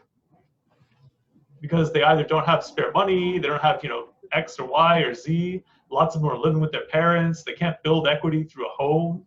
So obviously, if you can't build equity through a home and you're concerned about the future, what do? You start studying investment, because you can buy a stock for like $5 and something will happen, You can't necessarily buy into like a mutual fund without like a couple $1,000s that you don't have, but you can like put $100, $200, $300,000 on some easy to use app like Robinhood and start trading. Right. So this bubble is kind of like being fueled by retail investors. And even if they lose a lot of money on this, it's going to be a learning experience rather than something that turns them off of the market entirely. Why? Because there's no alternative. Yeah. Like young people are hurting, old people don't give a shit. And like, that's the reality. Like they have nothing else they can do with their money. Yeah. So it's going to continue to fuel these bubbles. Yeah. They're not going to be as extreme as GME, but they're going to be there. It's going to be their playground. I mean, yeah, their playground, their survival, Yeah. And so, long term, I don't think this is good for like society. Why? Because essentially you're gonna have some winners and losers. But the problem is the winners are gonna be able to continually. It's the same situation with the hedge funds. The people who make it big are gonna be able to make it bigger. You know. Right. I mean. That's generally true. That's generally true with I mean, I would say money in general, like the stimulus check, with like the smart people who are the savvy people who are just gonna, it's gonna be very good for people who are savvy with it, but it's gonna make most people who are middle class and lower class more miserable. Yeah. Ultimately, yeah, I mean, it's good that it's getting democratized, but I don't know if it's going to have a significant, like a good impact, right? I mean, yes, the hedge funds are going to lose a lot of money, which is like fun. Yeah. But like, what's going to happen in the long term? It's just another big driver for inequality, but that's, it's not going to be big companies, it's going to be individuals, like whatever. So, I mean, it's going to be popular with the populace because, like, oh, it's one of us that made good, but ultimately it's not necessarily great for everybody. It's not necessarily going to help countries. So, the U.S. has, I know I harp on this all the time, but the U.S. and pretty much the entire world has a real big issue with income inequality, and it's just going to continually create problems for the economy unless it gets solved, and it needs to be solved sooner rather than later, and it's not going to be solved soon. I've heard there are some solutions that I've heard to this particular problem, I guess. So was that the entirety of your thesis? I mean, basically, yeah. Because stocks are overvalued, absolutely, but they can't go down because there's nothing else for people to put money in. Like interest rates, garbage. Bonds are shit. No one can afford property. Right. I gotta say, the first half, I thought it was a bit more generalized, but when you get to the second half, I do agree. I agree with their thesis. Yeah. I mean, I think it's a pretty. I mean, it's kind of, when you got to the second half, I understand that some generalization didn't really matter, right?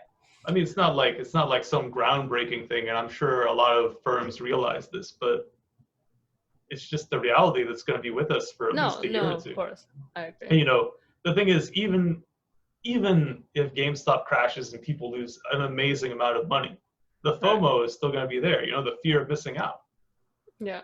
This is not the end. These new meme stocks like AMC and BlackBerry and whatnot, other stocks that are heavily shorted. There's going to be more chaos in the market for another month or two at least. And then after that, you're still going to have a ton of retail investors in it because, one, after watching all this, they're going to realize the market's not some incomprehensible behemoth that you need a doctorate or a math degree to understand. Yeah. Any person can kind of understand it. And, they're going to be a lot. There's still a very there's still barriers to entry here. Yeah, there's still barriers to entry. Well, the barrier is pretty damn small now, It's just a knowledge with barrier. Robinhood and everything. Yeah. I mean, now it's just a knowledge barrier. And what's the one thing that isn't really a barrier anymore? It's knowledge.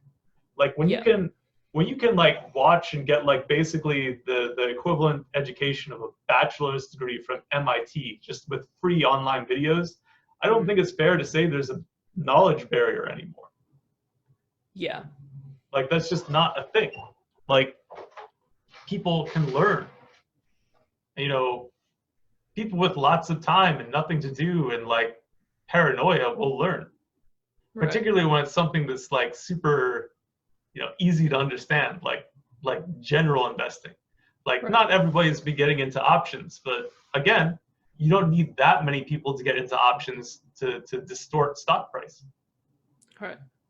But what about the people who don't have the time? What about the people who are young and has a job at Starbucks or a grocery store? Okay.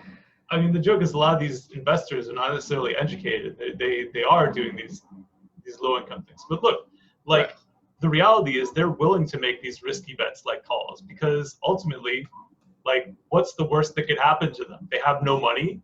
Yeah. They already don't have any money. Like. Yeah. And Yeah. you know, they get driven. The big future of like Wall Street bets and investment stuff is basically going to be market manipulation from these firms. So I think one of the big takeaways here is that essentially for the next year or two, not just the value of a stock is going to matter, but the hype behind a stock is going to matter, like price momentum. Right. You know, that's going to become something that people have to try and quantify. Right. But going back to my question, I'm still very hung up on, you know, what about the people? Yeah, there's not much barrier to knowledge, but what about the people who doesn't necessarily even have the money to spare at all? I mean, or just don't have the time to learn about investing. Well, so to not being able to learn about investing, I would actually counter and say that actually anybody has that time, because if you're truly, truly poor, you're riding public transportation, right? Yeah. And if you're riding public transportation, that means you can just... You see Robinhood ads? You can just watch, you can watch or read this shit on your phone. Yeah. Like when it's a matter of survival for your future, people are going to be able to do it, you know? Right. So I think you're going to be seeing retail investors get more sophisticated over the next year. Let's say they aren't very sophisticated now, but they'll get more sophisticated, but I think they will remain humble in a sense. Okay. Because of the background they come from? Or yeah, exactly. I mean, it's like the Dunning-Kruger thing, you know? They'll learn just enough to know that they don't know. Yeah. Yeah. And once they know that they don't know, you know, they might make some more, they'll probably be following the due diligence or whatever you want to call it. So, I mean, you know, the reality is... And hopefully they'll get to that point where you can steadily increase. I mean, the reality is things have changed, you know. This is the biggest clue that things have changed. Like retail investors are not the biggest money in you know, investing by far. Like it's like, you know, 20%, still not that much. But everybody has to pay attention to them now because they have the ability to move a stock dramatically. Yeah. Yeah. And that's going to continue for a while, you know? So that's kind of the thesis there. And it's like going to spread to like AMC and Nokia and all these other weird stocks people are starting to push. Nokia, that's the one I was thinking of. The new FANG. Fubo. I forgot an A. No, what the hell? AMC? Yeah, AMC. So Fubo, AMC, Nokia, and GameStop. Yeah, so these are like the new meme stocks, so to speak. But this is not like the end. As opposed to Facebook, Amazon, Netflix, and Google. Yeah. So I mean, this is not going to end. People are going to be investing a lot, and who knows how this all ends next year. Like I think personally that the impact of like a huge readjustment or when sanity returns to the market, it's not going to be like a giant crash. Just because when sanity returns to the market, it's going to be at the same time that the economy starts opening up again post-pandemic. Yeah.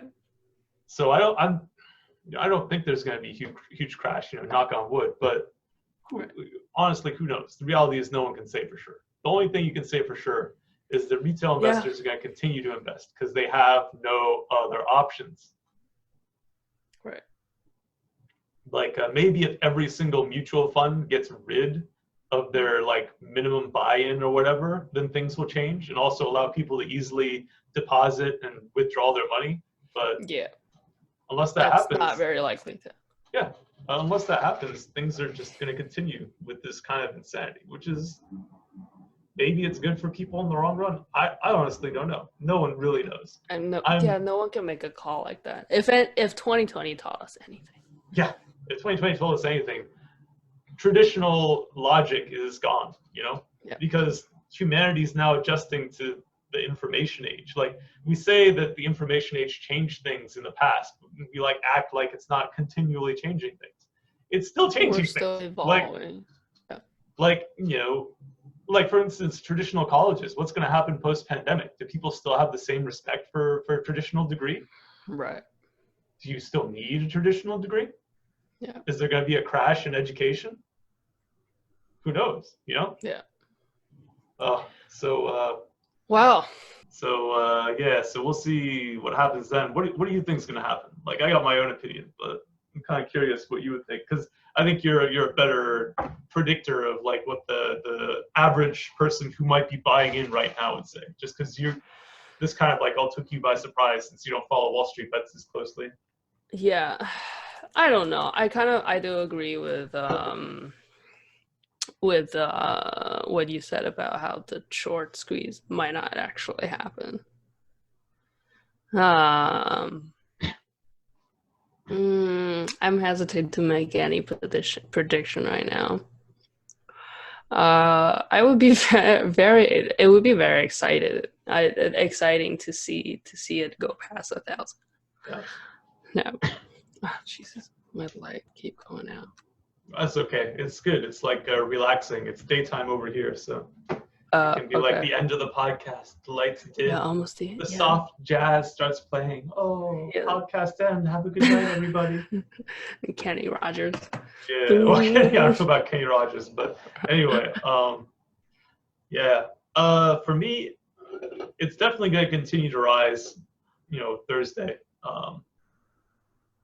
Friday, I just don't know. Because this has almost got too popular for its own good. And so in that sense, Wall Street Bets actually just went private, which means as far as I know, you can't like join and post anymore unless you're already a member.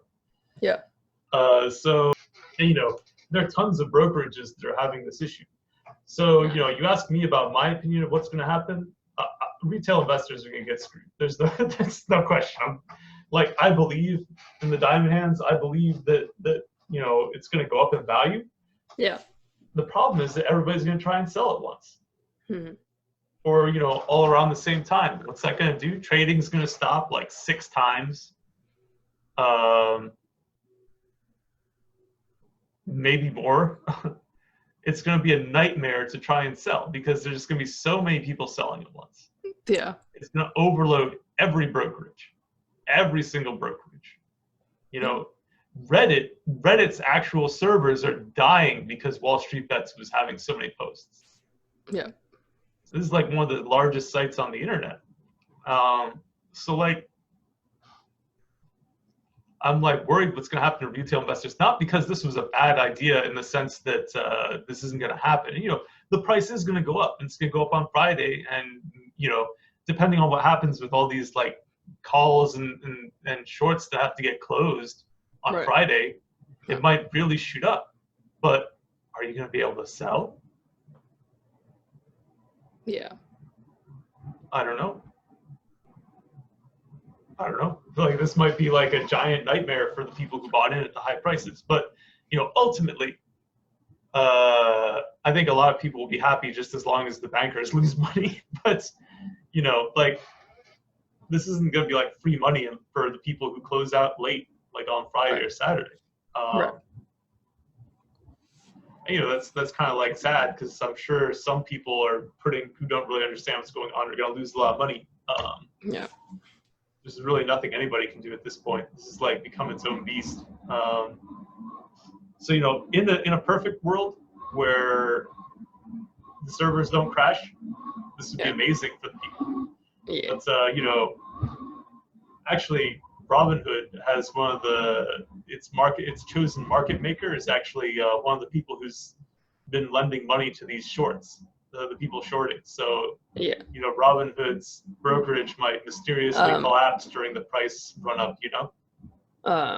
Cubist. Citadel. Yeah. Yeah. Citadel. Yeah. So Robinhood's brokerage might mysteriously close. Yeah. If you're wondering what that sound is, it's apparently snowing in Seoul. Oh yeah, that is the wind. It's whooshing real hard. Yeah, sorry about that. I live very high up in a skyscraper, so to speak. So you know what? Next one tomorrow, I'll go ahead and and record from my living room so you guys can see the view. Right now, it would literally just be white snow, and not even snow. You wouldn't see it. It's just too bright in that room because of all the white. So I couldn't record in there. I had to record in my office today. All right. This has been extremely entertaining. Yeah. I hope you like this episode. Yeah. If anyone new is watching it, hello. I have one last question. Yeah. When all of this phase out and they make a movie about this, who do you think would be the first person? Who do you think would be the director? Who would make the director? movie? I don't know enough about directors. I'd say right now, Christian Bale could totally play DFV. But like, I don't know. Do you think he would actually do it? Like, given that he already played Michael Burry. I have no idea. I mean, honestly, maybe he would reprise his role as Michael Burry because he's got something to do with this whole thing. Yeah. Maybe he'd be Michael Burry. Oh my God, the Big Short sequel. Right, the Big Short. Wow. Except, I guess it is the second short. Except this time. Yeah. That actually could be really interesting. Maybe he will be Michael Burry again. It's the finance film franchise now. Maybe DFV will just get played by himself. They'll just like use, because this is different because a lot of these people are actually recording on YouTube. Yeah. So rather than having a drama, maybe it would just be like a documentary, like a docudrama, Oh, and so DFV, there will be tons of docudramas. DFV will just be his YouTube videos. People will be making those documentaries. Exciting to think about. All right, let's finish up on a funny note. I scrolled through it while you were in the John. There is a tweet that was getting pretty popular on Wall Street Bed. Yeah. By Dr. Parikh Patel, BA, CFA. Oh yeah, all the A's. A's. He's like all the A's. Just so you guys know, his Twitter account is like a parody account. But yeah. Yeah, all the A's. Oh, so he's not actually. Oh, I don't know. I think he actually is a financial analyst, but I don't think he's his like the stuff he posts on there is not meant to be taken like 100% seriously. Yeah. No, of course. I think they'll know. Yeah, at Parikh Patel CFA, the year is 2030. Wall Street Bets is the largest hedge fund on earth. Analysts scour Reddit for the hottest memes. Stocks are made to only go up. Life is good. And someone commented, "Who is the president?" And he said, "U/deep fucking value." Well, there goes our monetization. Yeah. So DFV, by the way, guys, We'll beep it. Yeah, I've been skirting around it, but DFV stands for deep fucking value. Okay. Well. All right. Good night. Good night, everybody. We'll be back sometime soon. Just to talk about what happened, do a short post-mortem. But anyway, hopefully, or maybe not hopefully, but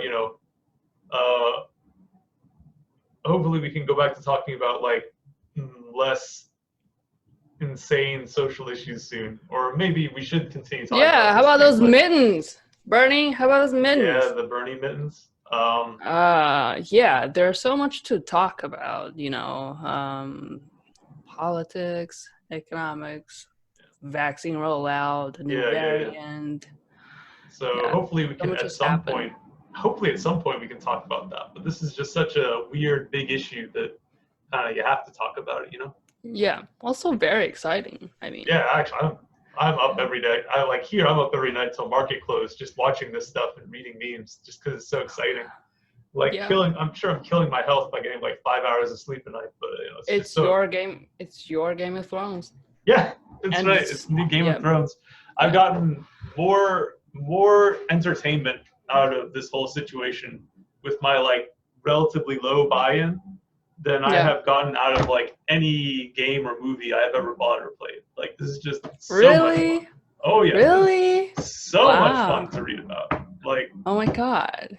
All these investors, Yeah. The investors who are like just starting investing now, I feel bad for you. This is the most exciting it's going to be for like 10 years. You came in at the best possible, most exciting time. I hit the table too hard. Anyway, the most exciting time that's ever going to happen, this generation. Like, it's so exciting. Okay, calm down. All right. Anyway. All right, No, guys. I agree. Real life is more exciting than entertainment. Yeah. All right. Okay. Well, it's See been you good, guys. next time. Bye. Bye, everybody.